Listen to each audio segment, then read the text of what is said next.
ኢየሱስም 12 ደቀ መዛሙርቱን ማዘዝ በፈጸመ ጊዜ በከተሞቻቸው ሊያስተምርና ሊሰብክ ከዚያ አለፈ። ዮሐንስም በወህኒ ሳለ የክርስቶስን ሥራ ሰምቶ ከደቀ መዛሙርቱ 2 ላከና የሚመጣው አንተ ነህን ወይስ ሌላ እንጠብቅ አለው።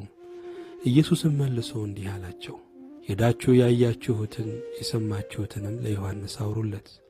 ዕውሮች ያያሉ፣ አንካሶችም ይሄዳሉ፣ ለምጻሞችም ይነጻሉ፣ ደንቆሮችም ይሰማሉ፣ ሙታንም ይነሳሉ፣ ለድሆችም ወንጌል ይሰበካል። በእኔም የማይሰናከለው ሁሉ ብፁዕ ነው። እነዚያም ሲሄዱ ኢየሱስ ለሕዝቡ ስለ ዮሐንስ ሊናገር ጀመረ፣ እንዲህም አለ። ምን ልታዩ ወደ ምድረ በዳ ወጣችሁ? ነፋስ የሚወዘውዘውን ሸምበቆን? ወይስ ምን ልታዩ ወጣችሁ? ቀጭን ልብስ የለበሰ ሰውን? እነሆ ቀጭን ልብስ የለበሱ በነገሥታት ቤት አሉ። ወይስ ምን ልታዩ ወጣችሁ? ነቢይን? አዎን እላችኋለሁ፣ ከነቢይም የሚበልጠውን። እነሆ መንገድህን በፊትህ የሚጠርግ መልእክተኛዬን በፊትህ እልካለሁ ተብሎ የተጻፈለት ይህ ነውና። እውነት እላችኋለሁ ከሴቶች ከተወለዱት መካከል ከመጥምቁ ዮሐንስ የሚበልጥ አልተነሳም። በመንግሥተ ሰማያት ግን ከሁሉ የሚያንሰው ይበልጠዋል። ከመጥምቁም ከዮሐንስ ዘመን ጀምሮ እስከ ዛሬ ድረስ መንግሥተ ሰማያት ትገፋለች፣ ግፈኞችም ይናጠቋታል። ነቢያት ሁሉና ሕጉ እስከ ዮሐንስ ድረስ ትንቢት ተናገሩ። ልትቀበሉትስ ብትወዱ ይመጣ ዘንድ ያለው ኤልያስ ይህ ነው።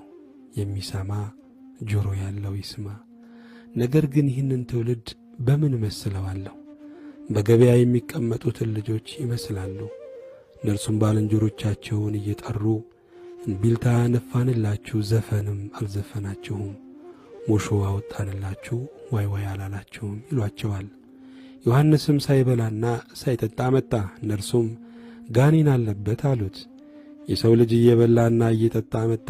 እነርሱም እነሆ በላተኛና የወይን ጠጅ የቀራጮችና የኀጢአተኞችም ወዳጅ ይሉታል።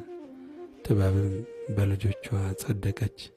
በዚያን ጊዜ የሚበዙ ተአምራት የተደረገባቸውን ከተማዎች ንስሐ ስላልገቡ ሊነቅፋቸው ጀመረ። እንዲህም አለ፣ ወዮልሽ ኮራዚ፣ ወዮልሽ ቤተ ሳይዳ! በእናንተ የተደረገው ተአምራት በጢሮስና በሲዶና ተደርጎ ቢሆን ማቅ ለብሰው አመድም ነስንሰው ከብዙ ጊዜ በፊት ንስሐ በገቡ ነበርና። ነገር ግን እላችኋለሁ በፍርድ ቀን ከእናንተ ይልቅ ለጢሮስ